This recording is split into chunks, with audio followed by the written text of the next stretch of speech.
लाडकी बहीण योजनेत सरकारनं लावलेल्या निकषांवरून आता लाडक्या बहिणींचा सरकारला बोजा झालाय का असा सवाल उपस्थित होतोय। त्यामुळे विरोधी पक्षानं आता सरकारवर टीकेची झोड उठवली। सरसकट बहिणींना 1500 रुपये वाटणारे एकनाथ शिंदे आता पात्र बहिणींना लाभ मिळेल असं बोलताना दिसतात। त्यामुळे विरोधक देखील प्रचंड आक्रमक झाले। तर योजना जैसे थे असून त्यावर केवळ निकष असणार अशी सारवासारव सत्ताधारी पक्ष करत असल्याचं दिसून येत आहे।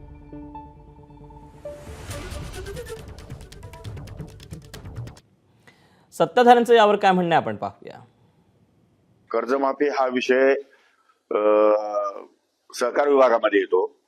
सहकार विभागामार्फत त्या याद्या मागवल्या जातात। आमच्या कृषी खात्याकडे नाही येते काम। आणि जेव्हा व्यवस्थितपणे बजेटमध्ये किंवा आर्थिक परिस्थिती जेव्हा राज्याची व्यवस्थितपणे होईल तेवढं 4-6 महिन्यामध्ये ते निर्णय घेतील। आर्थिकदृष्ट्या या आमच्या महिला भगिनीमुळे तिजोरीवर जो थोडासा बोजा पडलेला आहे तो शेतकऱ्यांसाठी आम्हाला सरप्लस करता येत नाही, म्हणून जरा आम्ही मागे पुढे करतो आहोत। आणि मागे पुढे करून त्यातून जरा थोडीशी उत्पन्नात वाढ झाली की आम्ही शेतकऱ्यांच्या बाबतीमध्ये माननीय मुख्यमंत्र्यांनी जाहीर केलेलं आहे, त्यामुळे थोडंसं मागे पुढे होईल, पण ते कधी ना कधीतरी होणार 100%।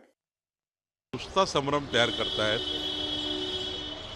जे लाडक्या बहिणींचे अधिकृत लाभार्थी आहे नियमाप्रमाणे आणि जो शासन निर्णय झाला होता लाडक्या बहिणीबद्दलचा त्यामध्ये कुणी गैरफायदा घेतला असेल तेवढाच रिव्ह्यू होणार आहे।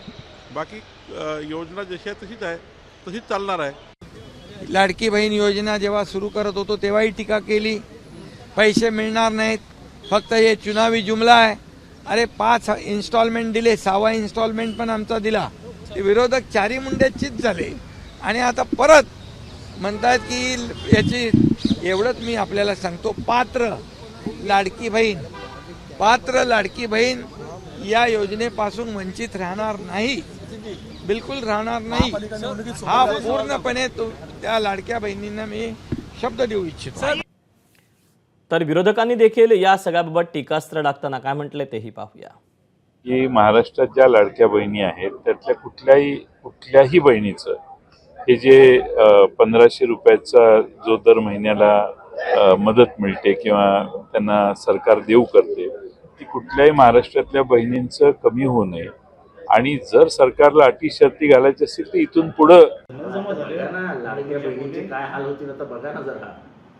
अरे थांबा, 26 जानेवारी जाऊ द्या आणि मग लाडक्या बहिणी बघा कशा रडायला लागतात। लाडक्या बहिणी फक्त निवडणुकीपुरत्या होत्या। अहो लाडकी बहीण ना, लाडक्या बहिणी या निवडणुकीपुरत्या होत्या लाईनीत उभ्या, बाकी काय। ज्या लाडक्या बहिणींना पैसे दिलेले आहेत त्यांच्या खात्यातून ते पैसे परत घ्यायचा कार्यक्रम सुरू झाला।